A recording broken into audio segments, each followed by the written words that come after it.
하나님 말씀은 골로새서 3장 12절부터 17절 말씀까지 보겠습니다. 다 같이 한 목소리로 합독하시겠습니다. 시작.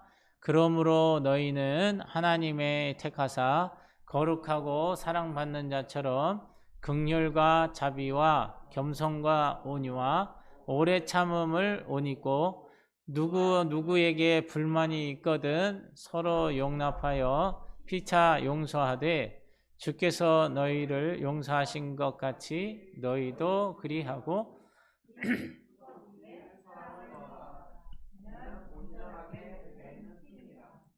그리스도의 평강이 너희 마음을 주장하게 하라. 너희는 평강을 위하여 한 몸으로 부르심을 받았나니 또한 감사하는 자가 되라.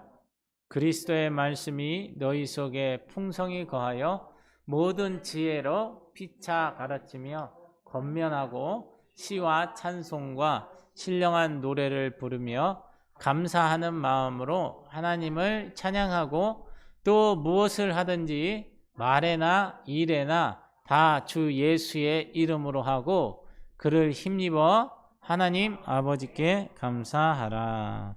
아멘. 올 새해 첫 말씀은 제목을 따라하겠습니다. 하나님께 속한 자가 되라. 여러분 소속이 어디냐는 거고요. 소속이 어디십니까?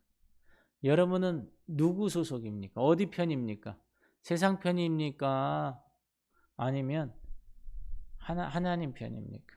마귀 편입니까? 하나님 편입니까? 이렇게 말하면 당황스럽죠? 당황스러운데 명확해야 됩니다. 소속이 명확해야 된다.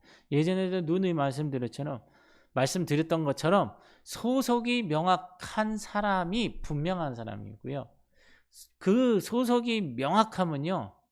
누가 뭐라고 하더라도 좌로나 우로나 흔들리지 않는 자가 된다는 겁니다. 그래서 어저께도 이렇게 잠깐 우연찮게 교회 오빠라는 영화를 봤어요. 이제 다큐멘터리를 해서 나온 지 좀 꽤 됐다고 했는데 제가 보면서 참 내 자신이 그 남자 지사님 이제 뭐 40 생일을 땡 하고 그날 새벽에 하늘로 갔지만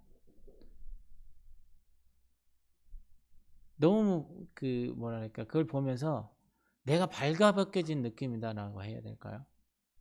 정말 발가벗고 부끄럽고 미안하고 막 그 사람한테도 막 그런 마음이 드는 거예요.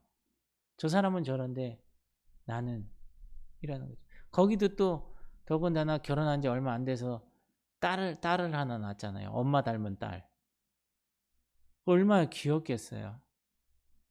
그 아이 엄마가 그러더라고요. 여기 아이가 딸이 결혼식 할 때까지 네가 사는 게 미션이다. 그러니까 이 아빠는요.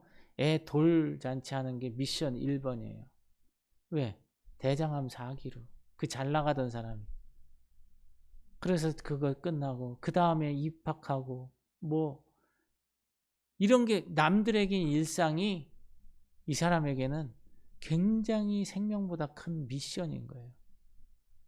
그런 걸 보면서 참 근데 결국 그가 마지막까지 했던 것을 보면서 이 사람은 소속이 분명하다. 정말 정말 분명하다.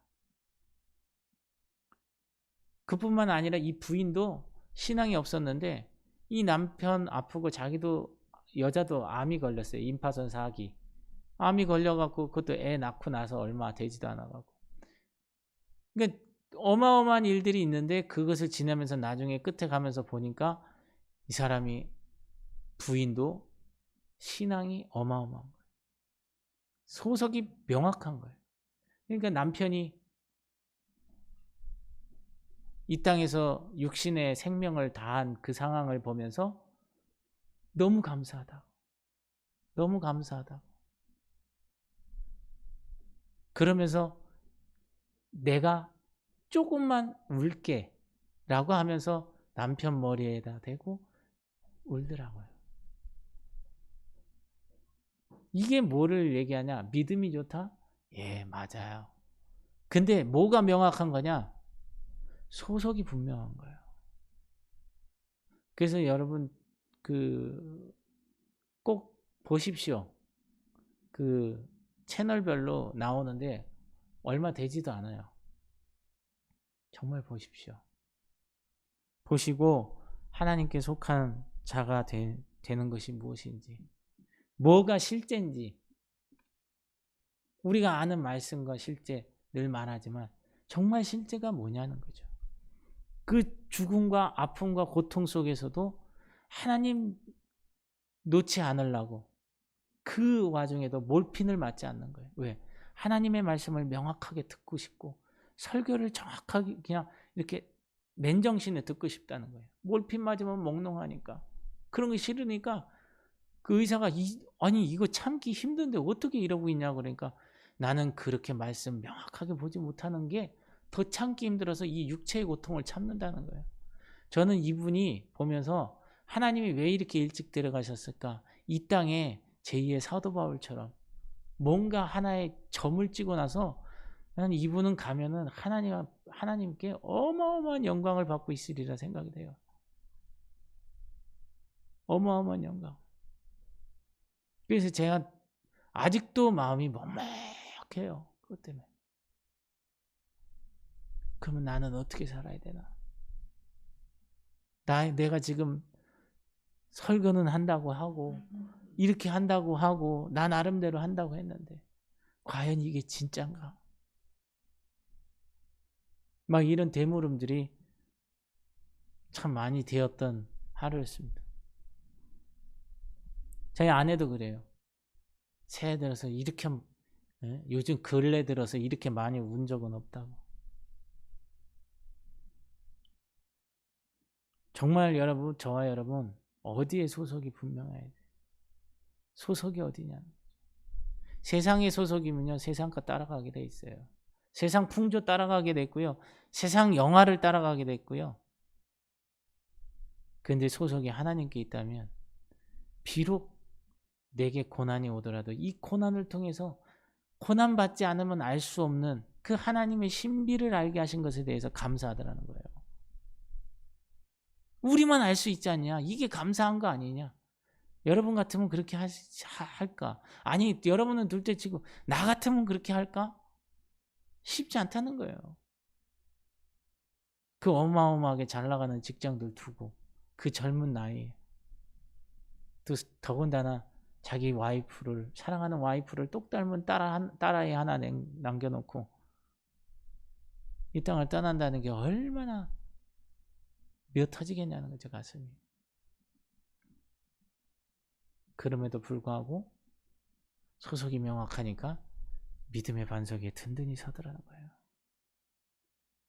그래서 그분 남편으로서 이 땅에 하나의 획을 긋는 사명을 완수하고 간 거고요. 그 아내는 지금 뭐 여러 가지 있지만 그러한 모든 내용들을 간증하면서 또 이렇게 봉사하면서 살아가고 계시는 또 그 맡겨진 사명이 있는 거죠. 오늘 아침에 일어나서 아내가 왜 그렇게 그런 분들, 그런 믿음 좋은 분들 왜 데려가셨나? 하나님이 크게 뭔가 획을 긋기 위해서 하신 거기 때문에 그건 하나님 주관인 거예요. 그건 하나님이 하시는 일이에요.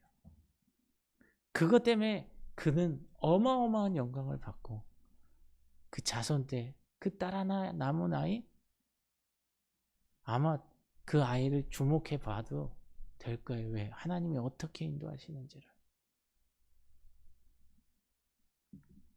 여러분 그뿐만이 아니에요. 오늘 이제 뭐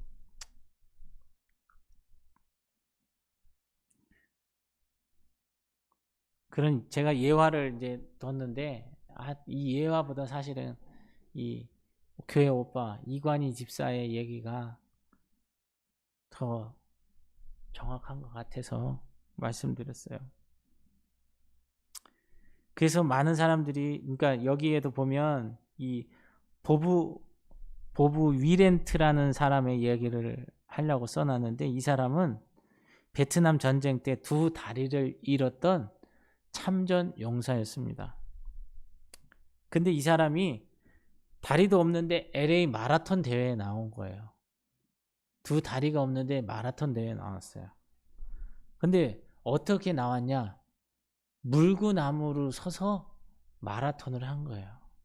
두 손을 가지고, 두 다리가 없으니까 두 손을 가지고 마라톤을 한 거예요. 그래서 이 마라톤을 했는데 출발 후 74시간 8분 26초라는 기록으로 42.19km를 완주를 하게 됩니다. 근데 이 사람은 그것을 너무 기뻐하는 거예요. 왜 그러냐니까 종전 기록보다 18시간을 단축했다는 거죠. 여러분 두 다리가 없는데 두 팔로 마라톤 하고 싶겠어요?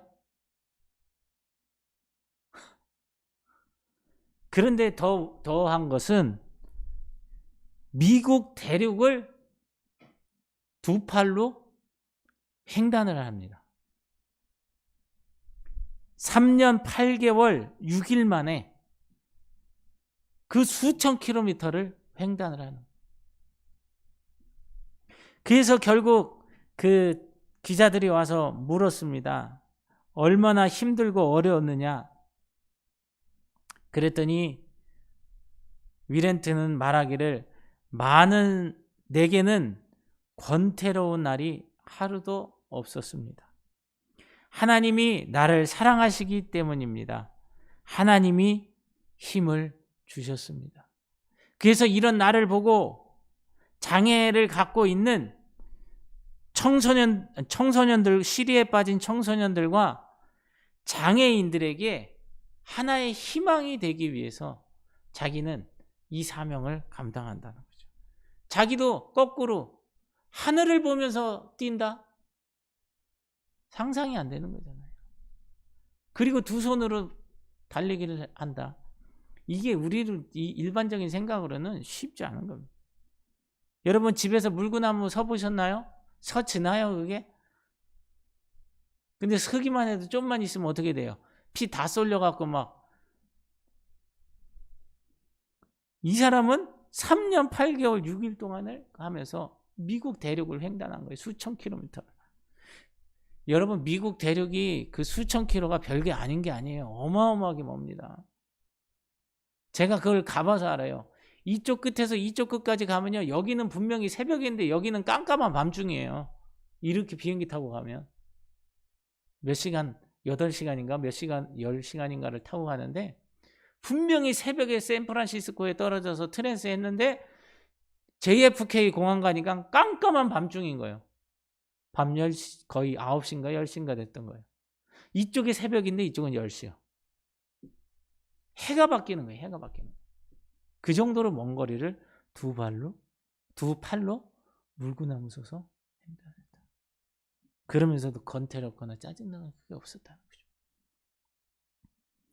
그런 의미에서 보면, 현대인들을 보면 많은 사람들은 자신보다 조금 나은 사람, 자기보다 조금 더 뭔가 소유한 사람, 막 이런 거 보면 속상해 한다는 거예요. 배 아파한다는 거예요. 그 비아냥거리기도 하고, 지가 뭔데 뭐 이래가면서. 그런데 이 위렌트는 물구나무 자세로 걸으면서도 하나님의 사랑이 자신 안에 거함으로 인해 감사하며 행복하게 살았다는 겁니다. 이럴 때 아멘을 해야 안 잡아먹는 겁니다. 뭔 말인지 알아들으시는 거예요? 조는 거예요. 예. 그래서 여러분, 어떤 환경에 처하든지 하나님이 나의 힘이 되어 주신다면 두려울 것도 없고 낙심할 것도 없다는 사실입니다. 아멘.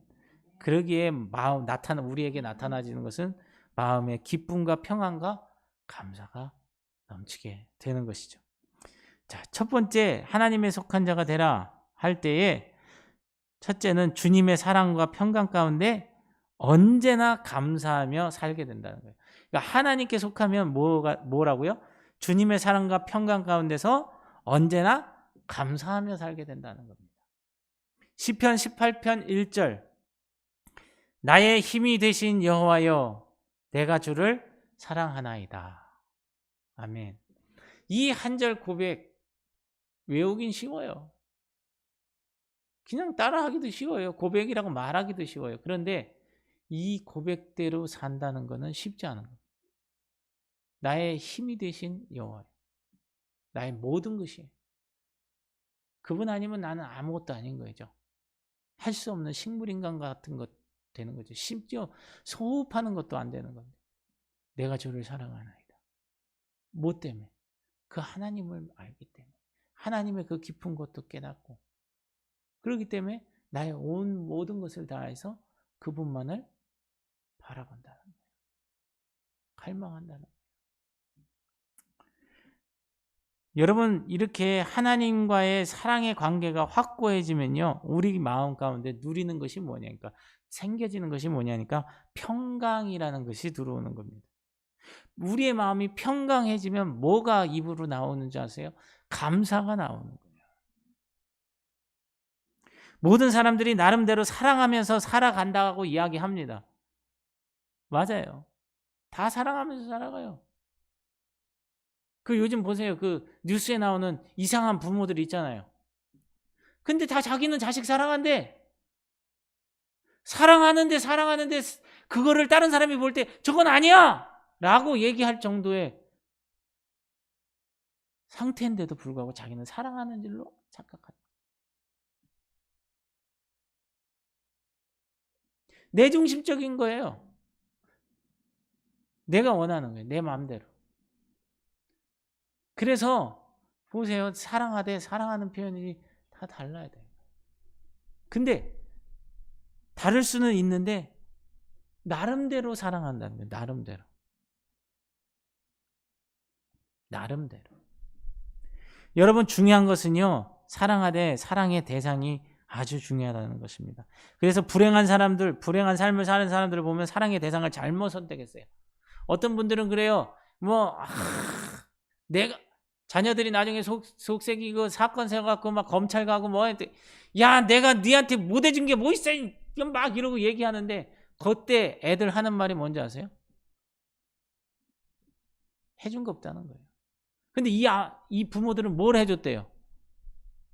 니네가 마음껏 쓸 수 있도록 돈도 주고 집도 주고 원하는 대로 해주고 좋은 옷도 사주고 좋은 거 먹여줬고 좋은 데 가서 공부하도록 다 만들어줬잖아. 그랬으니까 다 해줬다는 거예요.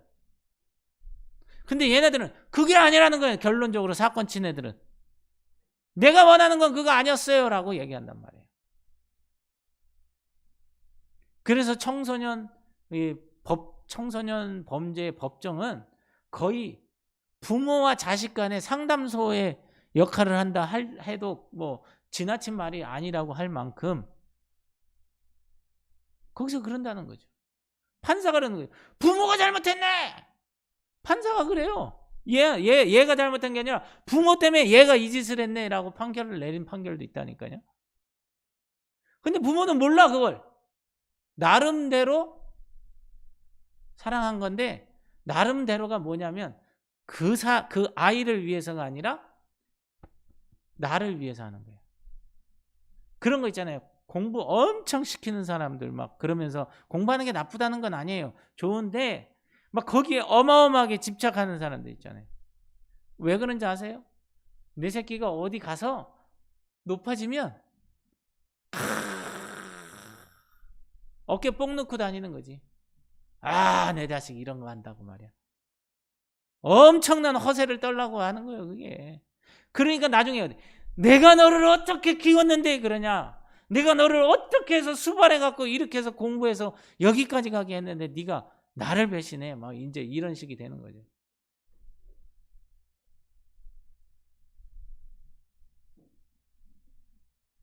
완전히 이상한 거죠. 근데 그런 사람들한테 이런 얘기하면 뭐라 그러는지 아세요?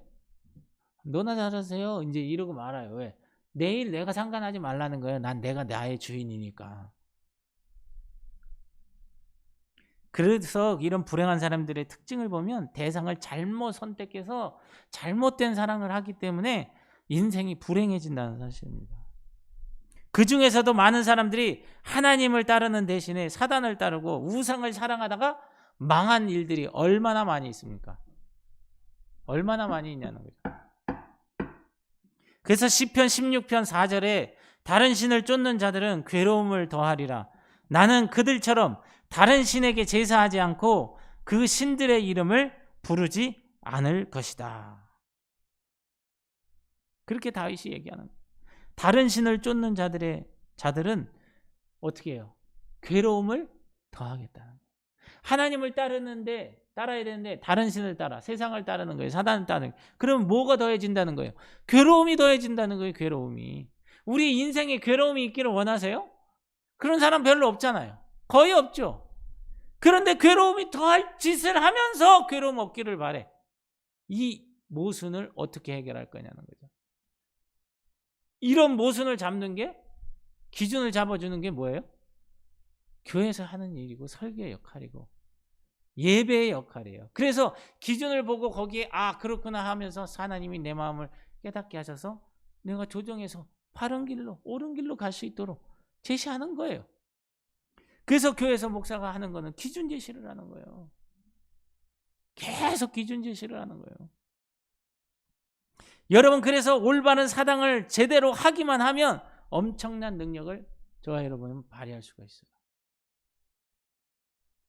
여러분 부부관계에서도 서로 제대로만 사랑을 해보세요.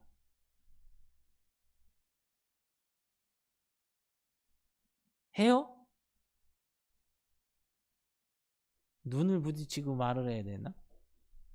어떻게 해요? 제대로? 네, 검토가 할 거야. 아멘. 정말 그랬으면요, 여러분들이 서로 성경 말씀처럼 서로 벌거벗었음에 그것이 부끄럽지 않아야 돼요. 진짜 육신적으로 옷을 홀딱 벗고 뭐 이렇게 해서 서로 볼 때 부끄럽지 않은 게 아니라 좀 성숙된 의미에서 찾아보시라고. 그냥 그것도 내가 성격상 이렇게 흘려보내고 기억지 않고 이런 게 아니에요. 그 사람이 그런 부분 속에서도 그것을 부끄러움으로 여기지 않고 진정한 감사를 서로 여길 수 있는 그런 부분들. 그래서 또 얘기지만 제가 왜 얘기하냐면 이게 어저께 보는데 다 연결이 되더라고요. 그래서 교회 오빠에서도 거기 남편이 대장암 사기다 이렇게 해서 괜찮아졌어요. 괜찮다 그리고 나왔는데 나오는 때부터 이 아내가 이상한 거예요, 몸이. 그래갖고 병원을 갔는데 이 임파선인가 사기인 거예요, 이게. 그래갖고 누워 있는 거예요. 그러니까 거기서 서로 뭔 얘기를 하냐면 내가 이렇게 자기가 아파서 누워보니까 그렇게 서로 이심전심 서로 입장이 아주 친밀하게 공감이 되는 이런 게 벌거벗었으나 부끄럽지 않은 자 이런 게 돼야 돼요. 이게 실제예요.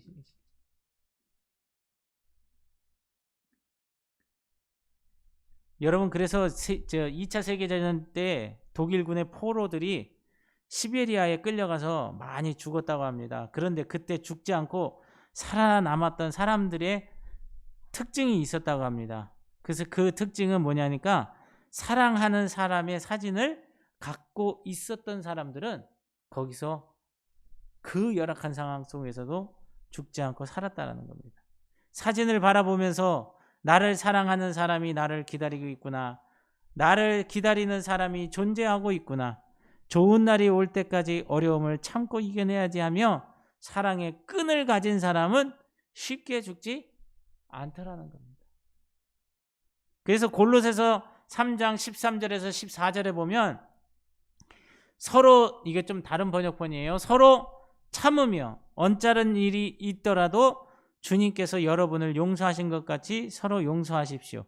그리고 이 모든 것 위에 사랑을 더하십시오. 그러고 나서 사랑을 더하십시오.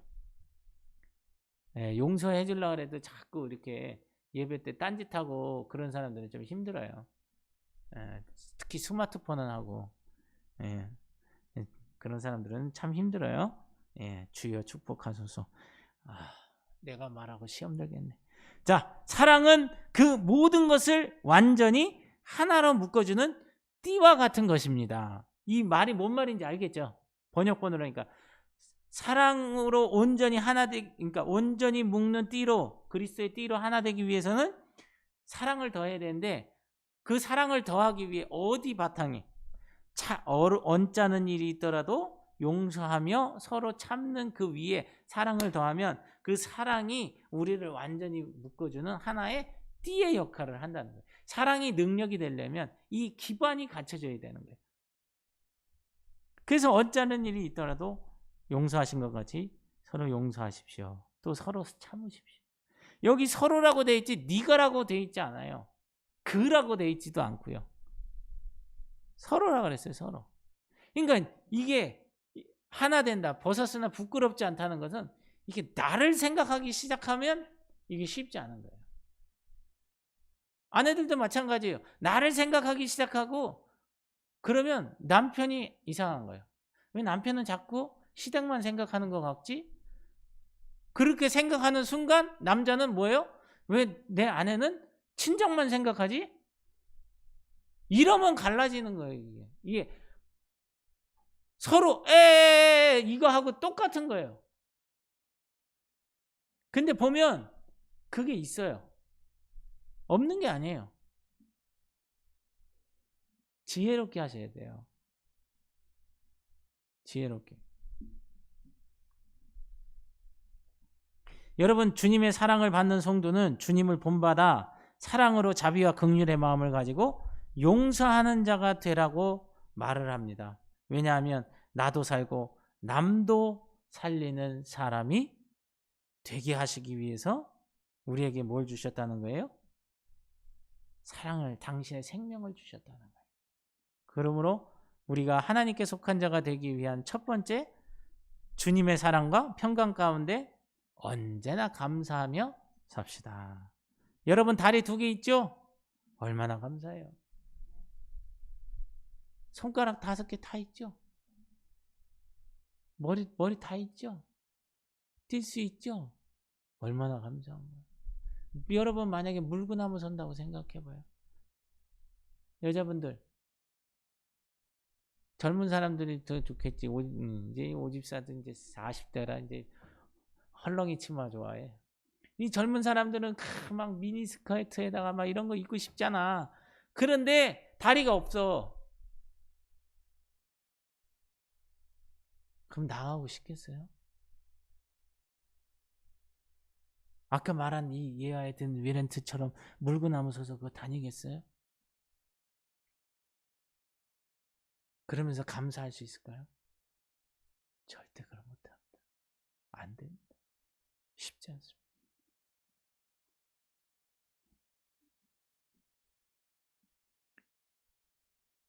감사하며 사시기를 축복합니다. 그리고 하나님께 속한 자가 되기 위해서 두 번째, 우리의 유일한 목적이 하나님이셔야 한다는 겁니다. 하나님이셔야 한다.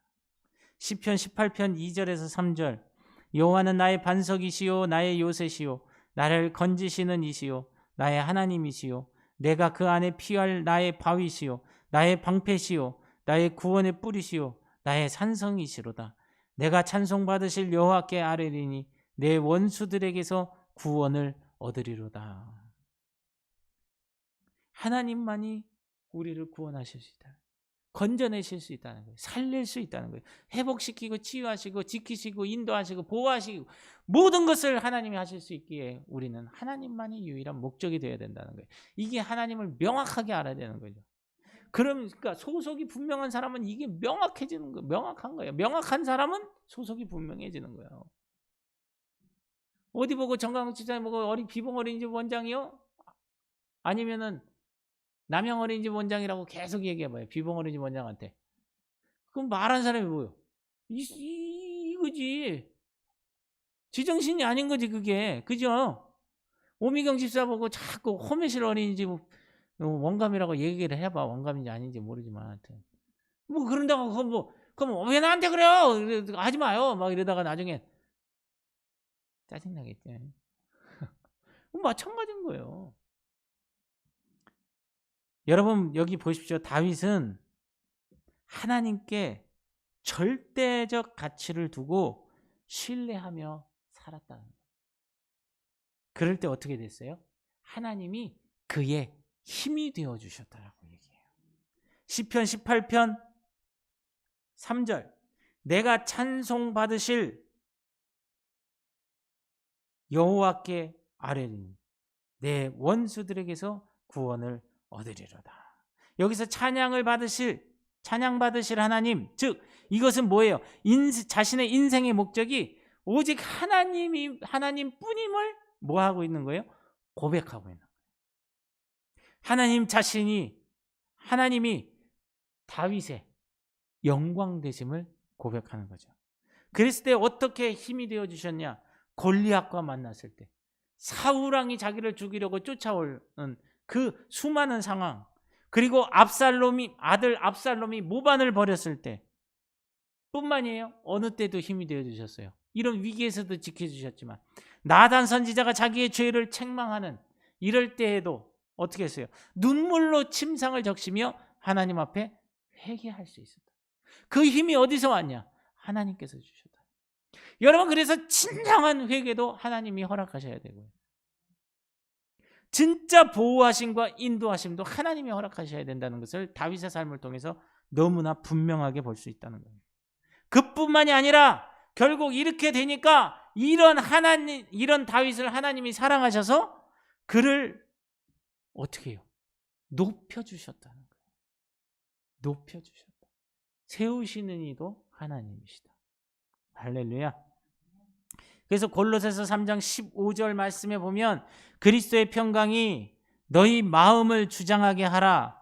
너희는 평강을 위하여 한 몸으로 부르심을 받았나니 너희는 또한 감사하는 자가 되라. 아멘. 그리스도의 평강이 내 마음을 주장하려면 어떻게 해야 돼요? 하나님께 절대 가치를 두고 그 하나님만을 신뢰할 때 그리스도의 마음이 어떻게 하는 거예요? 우리의 마음을 주장하게 된다는 겁니다. 사실 인간은 외부로부터 공급을 받아야만 살아갈 수 있는 연약한 존재라는 사실입니다. 다시요. 인간은 외부로부터 공급을 받아야만 살아가는 연약한 존재라는 거예요. 여러분, 산소를 공급받지 않으면 살 수 있을까요? 만약에 아무리 농사 경험이 많고 노력을 많이 해도 기후 환경이 따라주지 않으면 그 농사가 잘 될까요? 안 될까요? 안 돼요. 모든 것은 다 외부로부터 공급받지 않으면 안 되는 게 인간의 연약함이라는 거예요. 인간의 연약함. 인간이 쉽게 말하면 어떤 짐승과 산에 가다가 만났어. 어떻게 할 거예요? 멧돼지랑 만났어. 어떻게 할 거예요? 같이 물어? 멧돼지야! 이러고 물어버려요. 그냥 나도 이빨에 독이 싸! 이러고. 도구가 없으면요, 사람은 너무나 연약한 거예요. 얼마나 약한지 몰라요. 그러나 모든 환경을 다스리시는 전능하신 하나님의 섭리를 믿고 주님의 도우심을 공급받는 자들은 이런 환경을 초월하여 평안을 얻게 되고 감사하는 자로 살 수 있게 되는 줄로 믿습니다. 바울 보십시오. 복음을 전하다 억울하게 매맞고 감옥에 갇힌 상태에서도 뭘 했어요? 하나님 앞에 찬미의 제사를 드렸고 큰 기쁨을 가지고 뭐라 그래요? 내가 갇힌 것 외에는 너희들은 나를 본받는 자 되라. 이것이 하나님이 기뻐하시는 것이다. 바울이 굉장한 사람이죠. 그런데 왜 굉장하냐면요, 바울도 소속이 명확했던 사람이에요. 엄청나게 분명했던 사람이에요. 그러니까 목이 떨어져도 로마로 가는 게 내 소속이 분명하고 그 소속에서 그분이 하신 나에게 주신 사명이 분명하니까 가는 거예요. 우리도 하나님께 절대 가치를 두고 주님만을 의지하는 성도들이 되시기를 바랍니다. 그럴 때 하나님이 나의 유일한 목적이 되시는. 마지막 세 번째, 하나님께 속한 자가 되기 위해서는요, 말씀에 순종하여 겸손과 인내의 삶을 살아야 합니다. 다시 따라해 볼까요? 말씀에 순종하여 겸손과 인내의 삶을 살아야 합니다. 골로새서 3장 16절 말씀 보면 시작.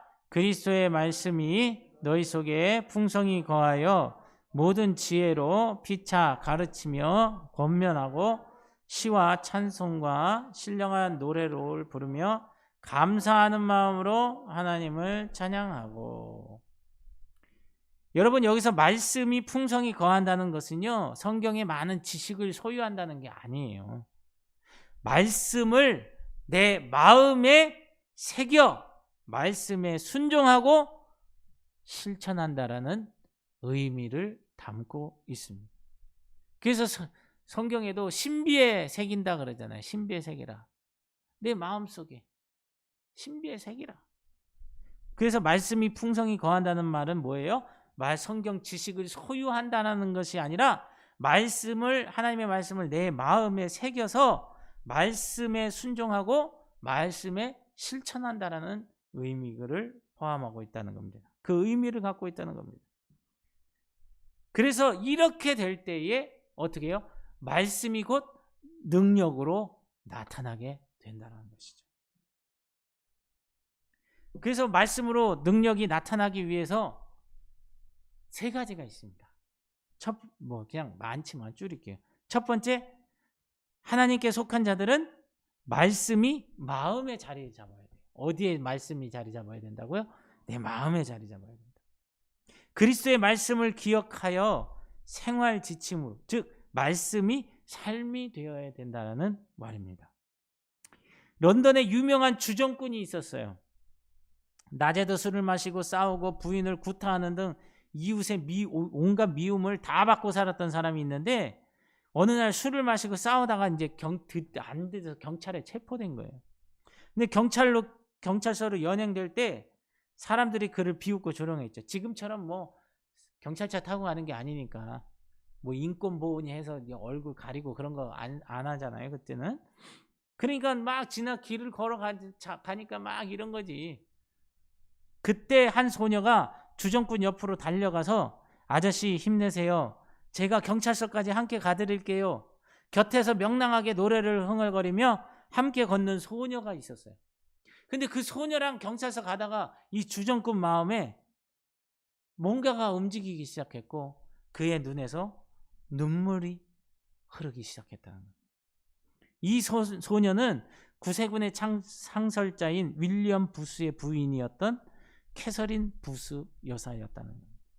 그녀가 12살 때의 이야기인데 이름난 주정꾼을 소녀의 사랑이 회개시켜서 그리스도인으로 만들었다. 누구도 손가락질하고 누구도 비방할 때 내가 같이 가드릴게요 하면서 그 마음속에 진심 어린 기도를 이 영과 영이 통하더라고요. 그래서 경찰서 가는 사이에 이 사람이 완전 뒤집어진 역사가 있었다는 거죠.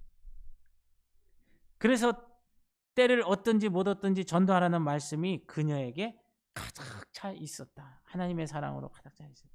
그래서 하나님께 속하여 주님의 사랑을 받는 자는 말씀에 풍성이 거하여야 한다. 아까도 말씀했죠. 말씀에 풍성이 거한다는 게 뭐라고요? 말씀을 마음에 새겨 말씀에 순종하고 실천하는, 실제가 되는, 말씀이 삶의 실제가 되는 이 역사가 될 때 아까 뭐가 나타난다? 능력이 나타난다. 이 어린아이가 뭘 할 수 있겠어요? 그런데도 불구하고 남들이 하지 못한 걸 한 거예요. 이게 하나님의 역사예요. 아멘. 우리가 할 수 있는 게 일들이 있어요. 근데 많은 사람들은 하나님께 구할 때 내가 할 수 있는 일들을 많이 구하는 경우가 많아요. 그런데 중요한 거는 정말 사람이 할 수 없는 일들을 되도록 하시는 이는 하나님밖에 없다는 거예요. 그게 하나님의 역사인 거예요. 그리고 또 두 번째는요. 하나님께 속한 자에게는 뭐가 있냐면 처음에는 말씀이 마음에 자리 잡아야 된다 그랬죠. 두 번째는 겸손과 온유함이 있게 되는 겁니다. 골로새서 3장 12절 하반절에 보면 긍휼과 자비와 겸손과 온유와 오래 참음으로 옷 입고라고 돼 있고, 마태복음 11장 29절 말씀에 보면 나는 마음이 온유하고 겸손하니 나의 멍에를 메고 내게 배우라. 베드로전서 5장 5절 하나님이 교만한 자를 대적하시되 겸손한 자들에게는 은혜를 주시느니라. 아멘. 그러니까 좀 미련한 것 같고 좀 들똘똘한 것 같아도 겸손하십시오. 그러면 그 겸손 때문에 하나님이 움직이신다는 거예요. 좀 지혜롭고 겸손하면 얼마나 좋겠어. 그런데 그게 안 될 때는 그냥 겸손만 하면 돼. 그러면 하나님이 역사하신다고. 하나님이 움직이신다고. 하나님이 답답하고 하나님이 안타까워서 하나님이 행하신다는 거예요. 근데 사람들 그 지혜만 구하는 거죠. 겸손한 자에게 하나님은 지혜를 주세요. 그거를 아셔야 돼요. 이한이 같은 경우도 보세요. 집에서 안 봐도 비디오잖아요. 얘가 얼굴 딱 보고 아 배고프구나. 아 얘가 놀고 싶구나. 아 얘가 뭐 하고 싶구나. 야, 주변에 엄마 아빠가 알아서 그냥 다 움직이잖아. 미리 움직이잖아요. 그죠? 그렇다고 해요. 맞아요. 아니라 그러면 안 돼. 왜? 모든 집이 다 그래. 왜요? 얘가 할 수 없다는 걸 아는 거예요. 아니까 어떻게 해요? 도와줄 수밖에 없는 거예요. 할 수 있는 사람. 하나님 입장에서도 마찬가지. 얘가 할 수 없는 걸 알아. 근데 얘가 겸손하게 이러고 있네. 그러면 그 속을 몰라요? 알지. 그냥 하나님이 움직이시는 거예요. 어느 때는 애가 안 먹는다면 강제로든 먹이잖아요. 왜? 먹어야 되니까. 먹어야 잘하니까. 그러듯이 뭔가 수단과 방법 안 되고 뭘 사줄게. 이거 몇 숟가락만 먹어라. 온갖 유혹을 하잖아요. 여러분, 다윗은 항상 하나님 말씀에 순종하는 삶을 살기를 힘썼다라는 것입니다. 그리고 항상 하나님을 높이고 겸손히 모든 영광을 하나님께 돌리며 살았습니다. 그랬을 때 하나님은 다윗의 힘이 되어 주셨고 다윗을 하나님의 힘으로 높이 세워 주셨다는 겁니다. 그리고 또 하나는 하나님께 속한 사람은 인내의 옷을 입어야 합니다. 하나님의 속한 자들은 뭐예요? 말씀이 마음에 자리 잡아야 하고 겸손과 온유함이 있어야 하고 인내의 옷을 입어야 합니다.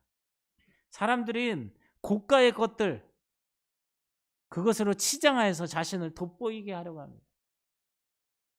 그 유명한 어떤 헐리우드 여배우가 있어요. 그 유대인 출신인데 굉장히 헐리우드에서 핫했던 사람이에요. 네, 아주 14세인가 14세에 연기를 시작해서 16세에 헐리우드 와갖고 15세에 헐리우드 와갖고 거기서 감독들 눈에 팍팍팍팍 띄기 시작한 거예요. 그래서 나중에 어마어마하게 이렇게 했는데 본인 스스로가 이제 딱 거기서 멀어지게 된 계기가 있지만 어찌됐든 이 여인도 보면 그 사람이 얼마나 유명하냐면 그 호주의 그 여자 가수 누구예요? 그 호주인가? 유명한 사람. 하여튼 그런 어마어마한 사람들이 공연할 때 이 여배우가 아주 오래전에 입었던 그 스타일을 갖다가 재현해서 그걸로 해서 입고 할 정도로 패션까지도 대단했던 사람이에요. 지금도 따라하는 사람들이 많아요. 그걸 쭉 이렇게 쭉 보여주더라고요. 근데 제가 말하려고 하는 거는 뭐냐면 이 사람이 얼굴도 예쁘고 그런 감각도 있는데 그 옷도 뭐였냐면 그때 당시에는 이게 제작비가 별로 없으니까 명품 하나에 뭐 돌체앤가바니인가 뭐 그거 하나에다가 속에는 그냥 저거 사다가 그냥 아무거나 그냥 낑겨서 입으니까 그게 다 명품으로 보이는 거죠. 그걸 보고 다 가서 따라하는. 이 사람은 그게 아닙니다. 근데 이 사람은 거기에 중요한 주안점을 두는 게 아니라 뭐에 주안점을 두냐면 이 동물 권리 이런 거 하고 자연 뭐 이런데 관심을 두고 거기에서 계속 좋은 일을 하는 거예요. 그러니까 감독들이 이 배우한테 반한 거는 외모도 뭐 외모지만 다른 애들 같지 않고 이게 인격적으로 대하다 보면 너무 인격이 애가 바르다는 거예요. 너무 바르다는 거예요. 바른데 유머도 있고 얼굴도 예뻐. 그러니까 감독들이 뿅 가는 거예요.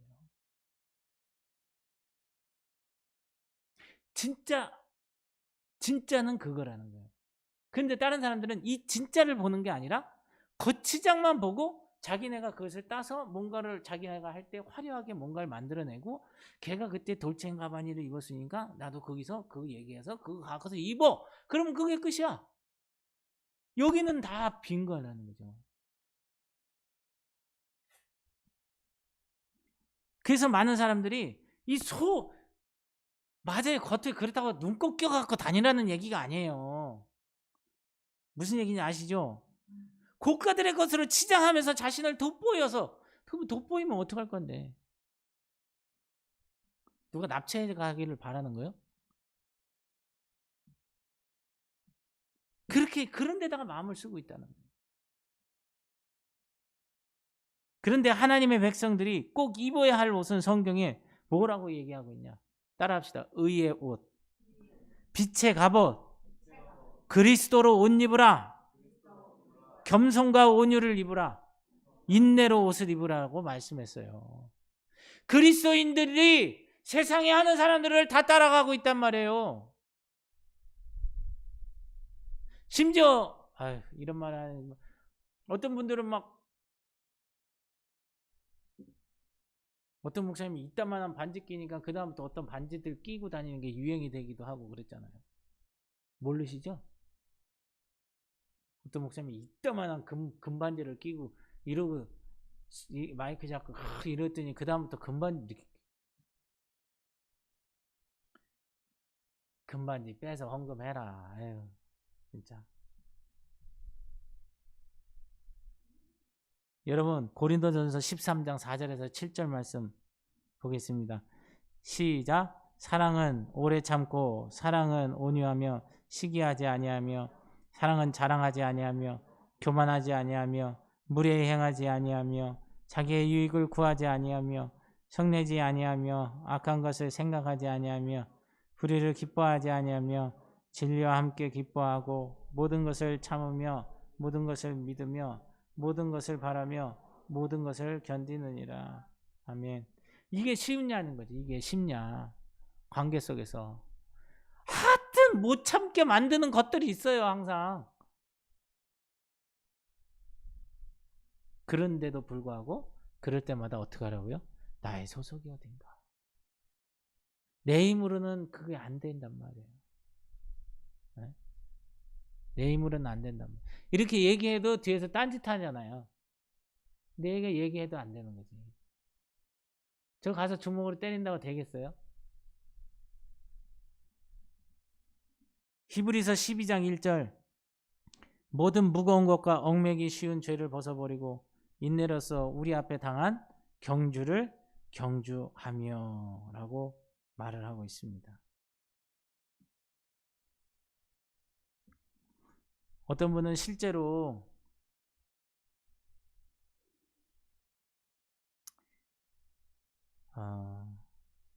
하나님의 말씀을 믿고 그 말씀을 내 안에 부딪혀서 그 말씀을 고백했을 때 정말 점점 안 보였던 시력이 점점 좋아져서 보여지는 그런 일도 있었습니다. 일본 신학자인 가가와 도요 히코라는 사람인데 시력이 나빠져서 굉장히 어려움을 겪었어요. 그래서 병원에서도 당신의 눈은 의학적으로 더 이상 고칠 수 없습니다.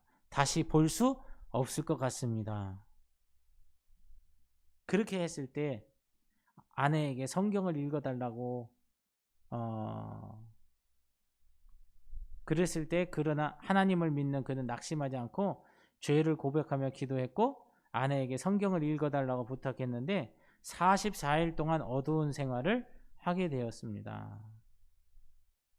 그러면서 이사야 35장 4절을 읽으면서 겁내는 자에게 이르되 너는 굳세게 하라 두려워 말라 보라 너희 하나님이 오사 보수하시며 보복하여 주실 것이라 그가 오사 너희를 구하리라.